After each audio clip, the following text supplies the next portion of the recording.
लोकसभा में आज post office संशोधन विधेयक 2023 पर चर्चा रहेगी जारी। वहीं राज्यसभा में केंद्रीय गृह मंत्री अमित शाह जम्मू और कश्मीर से जुड़े 2 संशोधित विधेयकों को चर्चा के बाद पारित करने का रखेंगे प्रस्ताव।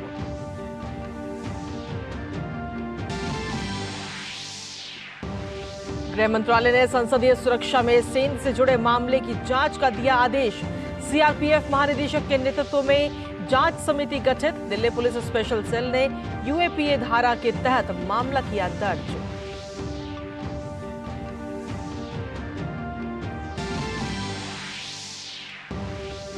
राष्ट्रीय ऊर्जा संरक्षण दिवस आज। राष्ट्रपति द्रौपदी मुर्मू हरियाणा को राष्ट्रीय ऊर्जा संरक्षण पुरस्कार में करेंगी सम्मानित।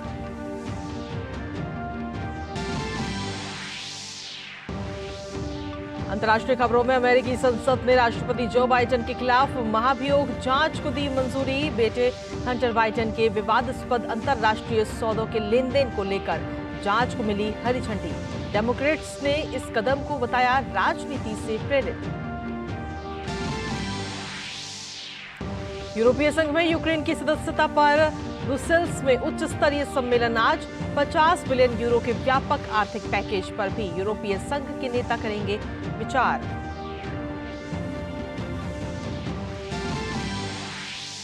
खेल की खबरों में भारत और दक्षिण अफ्रीका के बीच तीसरा और निर्णायक T20 मुकाबला आज। सीरीज बराबरी के इरादे से मैदान पर उतरेगी टीम इंडिया। और FIH जूनियर हॉकी विश्व कप के सेमीफाइनल में आज भारत का जर्मनी से होगा मुकाबला। भारतीय टीम की जीत की लीलाएं बरकरार रखते हुए फाइनल में जगह बनाने पर होगी भारत टीम की नजर। नमस्कार, स्वागत है आप सभी का। दूरदर्शन समाचार आप देख रहे हैं। मैं हूं आपके साथ कृतिका। सुबह की ताजा तरीन खबरों को लेकर हाजिर हूं मैं और इसी के साथ बुलेटिन की करते हैं शुरुआत। संसद का शीतकालीन सत्र जारी है और संसद में आज कई अहम विधेयकों पर चर्चा हो सकती है, जिसमें लोकसभा की अगर बात करें तो लोकसभा में आज पोस्ट ऑफिस संशोधन विधेयक 2023 पर चल रही चर्चा जो है वो जारी रहेगी। विधेयक के पारित होने के बाद केंद्रीय गृह मंत्री अमित शाह भारतीय न्याय द्वितीय संहिता 2023, भारतीय नागरिक सुरक्षा द्वितीय संहिता 2023 और भारतीय साक्ष्य द्वितीय विधेयक 2023 को चर्चा और पारित करने का प्रस्ताव आज रखेंगे। इन तीनों विधेयकों पर सदन में एक साथ चर्चा होगी। वहीं राज्यसभा में वित्त मंत्री निर्मला सीतारमण विनियोग विधेयक संख्या 3 2023 और विनियोग विधेयक संख्या 4 2023 को चर्चा के बाद लोकसभा वापस भेजने का भी प्रस्ताव रखेंगी। इसके बाद केंद्रीय गृह मंत्री अमित शाह जम्मू और कश्मीर पुनर्गठन दूसरा संशोधन विधेयक 2023 और केंद्र शासित क्षेत्र सरकार संशोधन विधेयक 2023 को चर्चा के बाद पारित करने का प्रस्ताव करेंगे। इन विधेयकों के पारित होने से जम्मू कश्मीर विधानसभा और पुडुचेरी विधानसभा में भी 33% महिला आरक्षण लागू हो सकेगा। वहीं लोकसभा पहले ही इन दोनों विधेयकों को पारित कर चुकी है। लोकसभा सचिवालय के अनुरोध पर गृह मंत्रालय ने संसद की सुरक्षा में सेना से जुड़े मामले की जांच का निर्देश दिए हैं। इसके लिए सीआरपीएफ के महानिदेशक अनीश दयाल सिंह के नेतृत्व में एक जांच समिति गठित की गई है।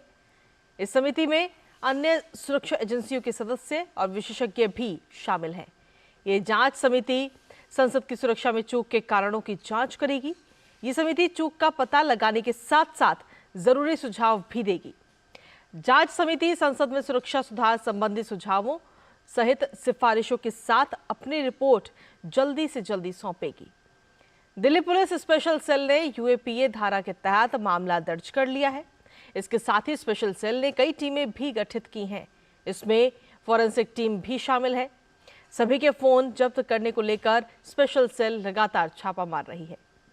गौरतलब है कि लोकसभा की कार्यवाही के दौरान कल 2 युवक अचानक दर्शक दीर्घा से कूद गए थे। जब ये घटना हुई उस समय लोकसभा में बीजेपी सांसद खगेन मुर्मू अपनी बात रख रहे थे। इन युवकों के पास कलर स्मोक था। सदन में मौजूद सांसदों ने दोनों आरोपियों को पकड़ते हुए सुरक्षा कर्मियों के हवाले कर दिया। वहीं रंग गुलाल के साथ प्रदर्शन कर रहे 2 आरोपियों को ट्रांसपोर्ट भवन के सामने दिल्ली पुलिस ने हिरासत में लिया। लोकसभा अध्यक्ष ने इस पर चिंता जताते हुए एक सर्वदलीय बैठक भी बुलाई थी और बाद में बताया गया कि फिलहाल दर्शक दीर्घा पास जारी नहीं होंगे और सांसदों के निजी सहायकों का प्रवेश भी फिलहाल रोक दिया गया है।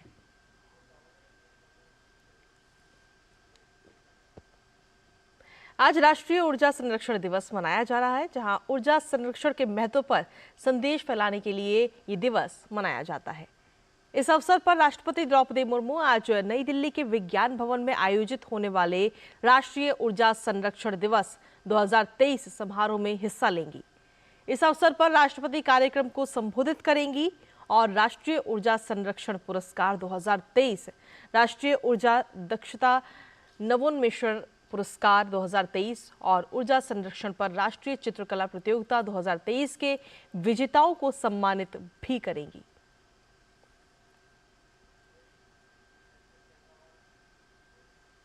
और इसी के साथ चलिए खबरों में आगे बढ़ते हैं, जहां भारत की मेजबानी में जारी global partnership on artificial intelligence शिखर सम्मेलन आज संपन्न हो जाएगा। इससे पहले बीते कल सभी सदस्य देशों ने आर्टिफिशियल इंटेलिजेंस से संबंधित नई दिल्ली घोषणा पत्र को स्वीकार किया है। इसके तहत सदस्य देश समावेशी अनुकूलन के लिए वैश्विक एआई ढांचे की दिशा में काम करेंगे। दिल्ली के भारत मंडपम में जारी इस शिखर सम्मेलन का शुभारंभ मंगलवार को प्रधानमंत्री मोदी ने किया था। पीएम ने एआई के नैतिक उपयोग के लिए वैश्विक ढांचा तैयार करने के लिए मिलकर काम करने पर बल दिया था। केंद्रीय इलेक्ट्रॉनिक्स, सूचना और प्रौद्योगिकी राज्य मंत्री राजीव चंद्रशेखर ने कहा कि इस दिशा में सभी देश मिलकर काम करेंगे।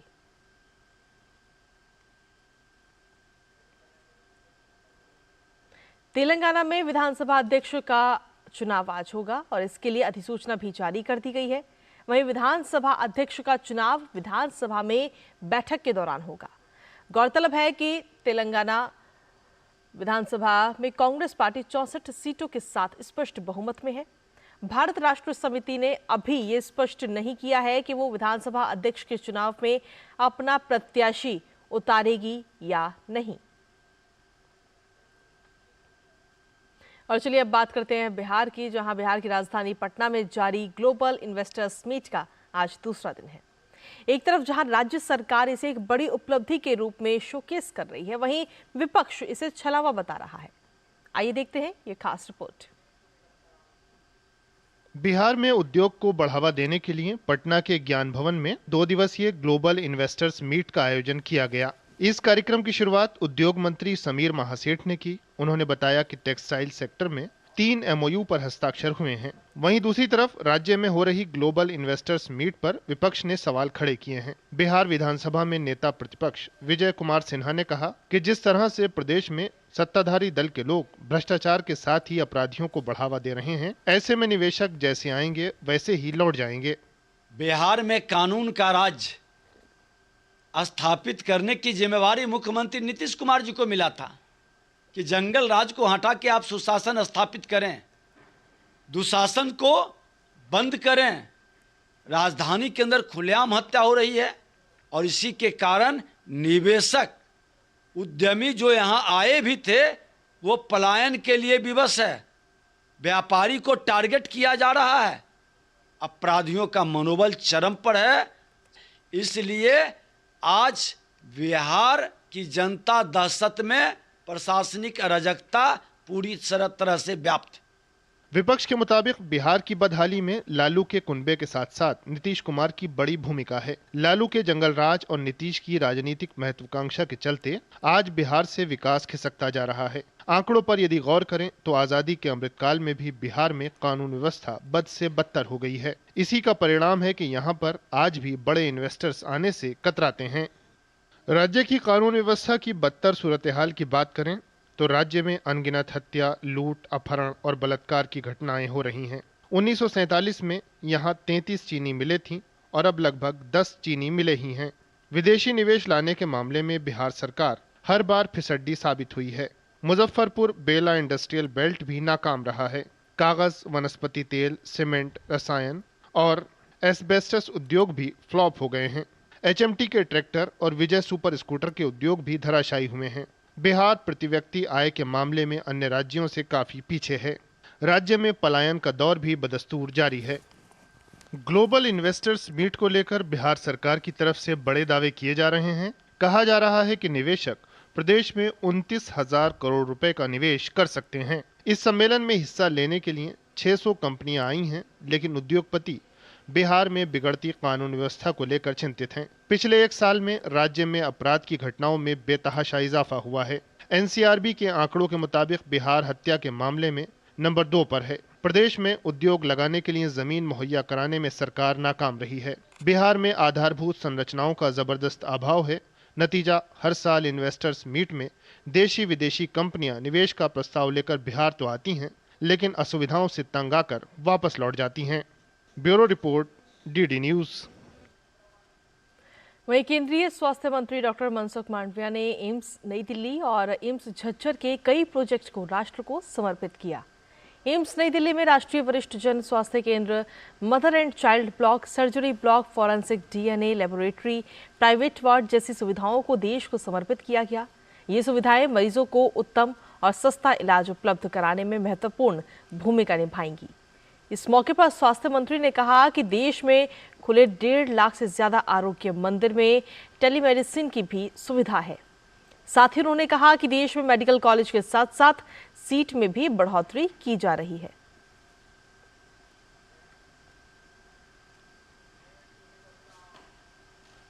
दस 10,000 के पॉपुलेशन पर आज एक आयुष्मान आरोग्य मंदिर है। आयुष्मान आरोग्य मंदिर के द्वारा वेलनेस भी सुनिश्चित की जा रही है। वहां आने वाले लोगों को मुफ्त इलाज हो जाए, प्राइमरी चेकअप हो जाए, प्राइमरी मेडिसिन मिल जाए, ये सुविधा वहां उपलब्ध हो गई है। ये आयुष्मान आरोग्य मंदिर को टेली कंसल्टेशन के लिए उपलब्ध कराया है। टेली मानस के द्वारा दोस्तों हेल्थ एंड वेलनेस सेंटर को जोड़ा गया है। और चलिए बुलेटिन में आगे बढ़ते हुए बात करते हैं विकसित भारत संकल्प यात्रा की।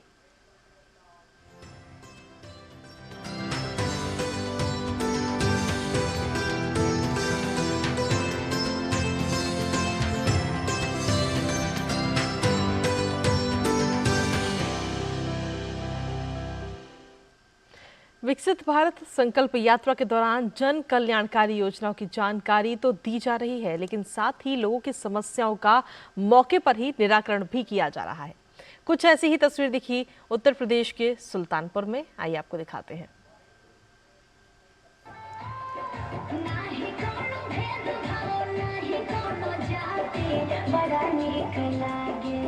सुल्तानपुर जिले में अब तक 265 गांवों में विकसित भारत संकल्प यात्रा पहुंच चुकी है। कादीपुर विधानसभा क्षेत्र के तवक्कलपुर नगरा गांव में पहुंची विकसित भारत संकल्प यात्रा का जोरदार स्वागत सांसद मेनका गांधी ने किया। इस मौके पर उन्होंने केंद्र और राज्य सरकार की योजनाओं से वंचित नागरिकों का पंजीयन कराकर लाभान्वित करने के निर्देश दिए।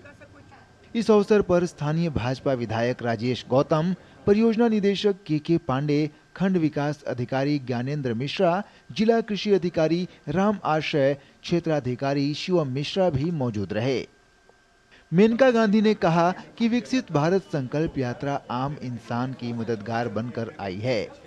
उन्होंने बताया कि सरकार की 100 से अधिक योजनाओं का लाभ कई ऐसे ग्रामीण थे जिनको नहीं मिल सका था। उनके लिए ये यात्रा वरदान साबित हो रही है। हर ग्राम पंचायत में जा रही है ये वैन, और ये वैन का केवल एक ही मकसद है कि जो 100 से ज़्यादा स्कीम्स शुरू किए हैं इन 10 सालों में, कौन कौन लोग को मिला है और कौन कौन लोग वंचित रह गए। सरकार की हर योजना बहुत लोग जानते भी नहीं हैं, तो ये हर योजना बताते हैं और फिर ताकि सब लोगों को मालूम हो कि हम ये चीज़ हमने फ़ायदा नहीं उठाया। जितने भी लाभार्थी हमारी योजनाओं से आच्छादित हैं उनको भी हम लोगों ने शिविर में बुलाया है, जिससे कि लोग जो छूटे हुए हैं वो अनुभव जान सकें कि जो हमारे लाभार्थी लाभान्वित हुए हैं वो कैसे लाभ प्राप्त किए हैं और उनका जीवन कैसे अच्छा हुआ है। विकसित भारत संकल्प यात्रा के दौरान लगाए गए शिविर में लोगों को योजनाओं की जानकारी दी जा रही है। वहीं कई लाभार्थियों ने बताया कि पीएम आवास योजना की वजह से उन्हें छत मिला, तो किसी को स्वयं सहायता समूह की वजह से आर्थिक संबल मिला। पहले मेरा घर तो छान छप्पर ही था, भीगते थे और बच्चे को पढ़ाई लिखाई नहीं हो पाती थी सही ढंग से, और मुझे बच्चों की प्रॉब्लम होती थी। बारिश में तो बच्चे भीग ही जाते थे और मुझे आवास मिला और मैं 2 रूम बनवाई। माननीय प्रधानमंत्री जी को बहुत बहुत धन्यवाद करती हूँ। और पहले तो वो चूल्हा बनता था, धुआं लगता, अब गैस मिल गई, अब उससे धुआं नहीं लगता है। मेरे हस्बैंड एक्सपायर हो गए थे और हम दर दर भटकते थे। हमको काम मिला है और उसमें शौचालय वाले में मैं काम भी कर रही हूँ, अपने बच्चों को पढ़ा भी रही हूँ। पहले तो हमको बहुत परेशानी थी। किसान सम्मान निधि का पैसा मिल रहा है, इसी से खाद बीज दवा सब ले रहे हैं।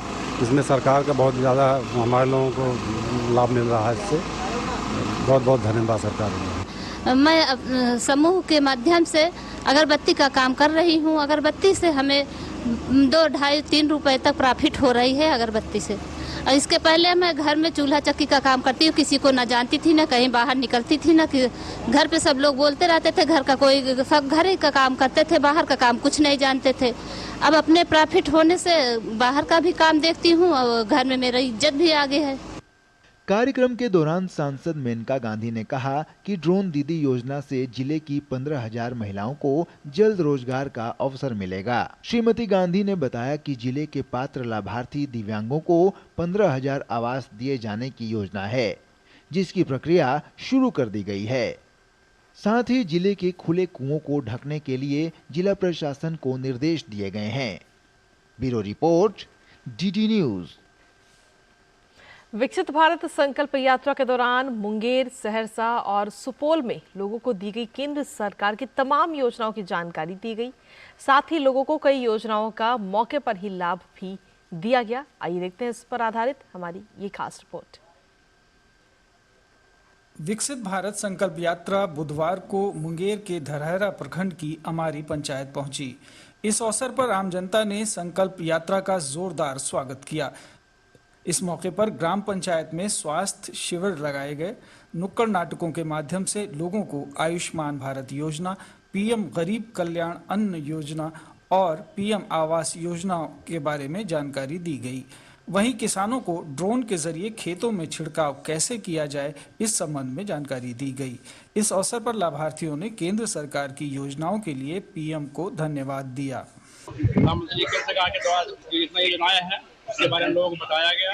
जैसे प्रधानमंत्री उज्ज्वला योजना के बारे में बताया गया, जिससे कि उज्ज्वला योजना के तहत ग्रामीण महिलाओं का जीवन स्तर काफी ऊपर उठा है और से भी मुक्ति मिल रहा है।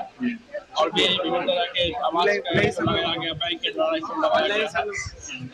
स्टोर के माध्यम से विभिन्न योजनाओं में जानकारी दी जा रही है। और मैं प्रधानमंत्री उज्ज्वला हम बहुत खुश हैं। समय पर खाना बना सकते हैं, बच्चा को समय पर स्कूल भेज सकते हैं। प्रधानमंत्री जो हम लोग को उज्ज्वला योजना गैस कनेक्शन दिए हैं, उससे हम लोगों को बहुत लाभ मिला है महिलाओं को, जिससे कि समय पे खाना भी बन जाता है और हम लोग को पैसा का भी बचत होता है, बच्चा भी टाइम से स्कूल जाता है। विकसित भारत संकल्प यात्रा रथ सहरसा जिले के नवहट्टा प्रखंड की मुरादपुर पंचायत पहुंचा, जहां लोगों ने रथ के माध्यम से केंद्र सरकार की योजनाओं के बारे में जानकारी हासिल की। मुरादपुर पंचायत के लाभार्थियों का कहना है कि गरीबों को प्रधानमंत्री आवास, किसान सम्मान निधि योजना के साथ साथ गरीब कल्याण अन्न योजना का लाभ भी दिया जा रहा है। इसके लिए वो केंद्र सरकार के आभारी हैं। हमारा प्रधानमंत्री के जतेक भी योजना से केंद्र से भेटैया सब भेट रहा है, जैमे उजाला गैस, तकर बाद 5 किलो अनाज, किसान सम्मान निधि, सुलभ शौचालय, तकर बाद सम्मान निधि वाला, यानी गांव सड़क योजना सब किछ लेल हम प्रधानमंत्री जी का बहुत बहुत धन्यवाद दै छियनि। हमरा प्रधानमंत्री योजना से सब लाभ भेटल ये, आवास भेटल ये, आयुष्मान भारत कार्ड भेटल ये, अनाज भेट रहल है, हमरा गैस भेटल छै, अनाज भेटल छै, पेंशन भेटल छै, चूल्हा भेटल छै। विकसित भारत संकल्प यात्रा सुपौल के किशनपुर प्रखंड की सुखासन पंचायत पहुंची, जहां केंद्र सरकार द्वारा चलाई जा रही जनहितकारी योजनाओं से आम जनता को रूबरू कराया गया। इस मौके पर रथ में लगी LED स्क्रीन पर आम लोगों ने केंद्र प्रायोजित योजनाओं से जुड़ी फिल्में देखी। वहीं केंद्रीय योजनाओं के स्टॉल पर ऑन द स्पॉट लाभार्थियों का चयन किया गया, जिससे स्थानीय लाभार्थी काफी प्रसन्न नजर आए। फायदा है, ऐसे पहले लकड़ी तड़ी चुन के भंसा करता है, धुआं लगता है। अब गैस सिलेंडर बैठा है तो वैसा भंसा करने में अच्छा लगता है। और पानी के दिक्कत हुआ था, अथी टंकी दिया है, उस टंकी से पानी पीता है, अच्छा है। चाउर गेहूं मिलता है, बूढ़ा पेंशन मिला है। हमरा सब हर चीज मिले छे, जरना चुन के भंसा करे छिए, आ गैस सिलेंडर मिल रही। जिस तरह से विकसित भारत संकल्प यात्रा जगह जगह पहुंच रही है, उससे आम जनता का विश्वास बढ़ रहा है और लोगों का सरकारी योजनाओं के प्रति भरोसा भी बढ़ा है। ब्यूरो रिपोर्ट, दूरदर्शन समाचार, पटना। वहीं मैन्युफैक्चरिंग सेक्टर के बेहतर प्रदर्शन के साथ देश की आर्थिक वृद्धि दर चालू वित्त वर्ष की जुलाई सितंबर तिमाही में 7.6% रही और इसके साथ ही भारत दुनिया के प्रमुख अर्थव्यवस्थाओं में सबसे तीव्र आर्थिक वृद्धि दर हासिल करने वाला देश भी बना हुआ है। चीन की GDP वृद्धि दर इस जुलाई सितंबर तिमाही में 4.9% रही। GDP से आशय देश में निश्चित अवधि में उत्पादित वस्तुओं और सेवाओं के कुल मूल्य से है। एक और दुनिया भर की अर्थव्यवस्था की वृद्धि दर पर ग्रहण लगा हुआ है, वहीं भारतीय अर्थव्यवस्था में लगातार जोरदार तेजी दिख रही है। वित्त वर्ष 2024 की जुलाई से सितंबर तिमाही में सालाना आधार पर भारतीय अर्थव्यवस्था की वास्तविक वृद्धि दर 7.6% दर्ज की गई, जो सभी घरेलू एवं अंतर्राष्ट्रीय एजेंसियों के अनुमानों से अधिक है। इससे पहले पहली तिमाही में वास्तविक वृद्धि दर 7.8% रही थी। तथ्य ये भी है कि एक कमजोर एवं अनिश्चित वैश्विक परिदृश्य में इसे हासिल किया गया है, जो अर्थव्यवस्था में मजबूती को दर्शाता है। सबसे महत्वपूर्ण बात यह है कि विकास की इस रफ्तार को मुख्य तौर पर निर्माण एवं उद्योग में गति मिली। विनिर्माण क्षेत्र में वृद्धि 13.9% पर पिछली 9 तिमाहियों में सबसे अधिक रही है। इसी प्रकार निर्माण क्षेत्र में ही 13.3% की दमदार वृद्धि दिखी। तमाम पैमानों पर तीसरी तिमाही के लिए उपलब्ध आंकड़ों से पता चलता है कि वृद्धि की रफ्तार अब भी बरकरार है। विनिर्माण और सेवा दोनों क्षेत्रों के लिए PMI इंडेक्स अक्टूबर में मजबूती से बरकरार रहा। भारत के 8 प्रमुख क्षेत्रों में भी 12.1% की वृद्धि दर्ज की गई। माल ढुलाई की मात्रा में भी आर्थिक गतिविधियों में तेजी की स्पष्ट झलक मिलती है। अक्टूबर में भारत के प्रमुख बंदरगाहों पर करीब 7.05 करोड़ टन कार्गो की ढुलाई की गई, जो पिछले साल के इसी महीने के मुकाबले 13.9% अधिक है। जबरदस्त कर संग्रह से भी आर्थिक गतिविधियों में तेजी का संकेत मिला है। अक्टूबर से नवंबर 2023 के लिए सकल GST संग्रह औसतन 1.7 लाख करोड़ रुपए रहा, जो पिछले साल की समान अवधि के मुकाबले 14.2% अधिक है। वृद्धि के मोर्चे पर भारत के प्रदर्शन को यह तथ्य कहीं अधिक भरोसेमंद बनाता है कि इसे बृहद आर्थिक स्थिरता पर बिना किसी दबाव के हासिल किया जा रहा है। महंगाई भी लगातार नियंत्रण में बनी हुई है। राजकोषीय मोर्चे पर सरकार के राजस्व में जबरदस्त उछाल बरकरार है और सरकार वित्तीय घाटे के लक्ष्य को पूरा करने की ओर अग्रसर है। वृद्धि की राह में सबसे बड़ी बाधा बाहरी हालात दिख रहे हैं। वैश्विक अर्थव्यवस्था कमजोर बनी हुई है, जिससे निर्यात के लिए चुनौती बढ़ेगी। कुल मिलाकर भारत एक वैश्विक ब्राइट स्पॉट बना हुआ है। सभी अंतर्राष्ट्रीय एवं राष्ट्रीय एजेंसियों ने अनुमान जाहिर किया है कि इस साल के साथ साथ आगामी वर्ष में भी यह दुनिया की सबसे तेजी से बढ़ने वाली अर्थव्यवस्था बनी रहेगी। Bureau report, DD news. और वहीं अमेरिकी प्रतिनिधि सभा ने राष्ट्रपति जो बाइडेन पर महाभियोग जांच की मंजूरी दे दी है। जांच के पक्ष में 221 मत पड़े और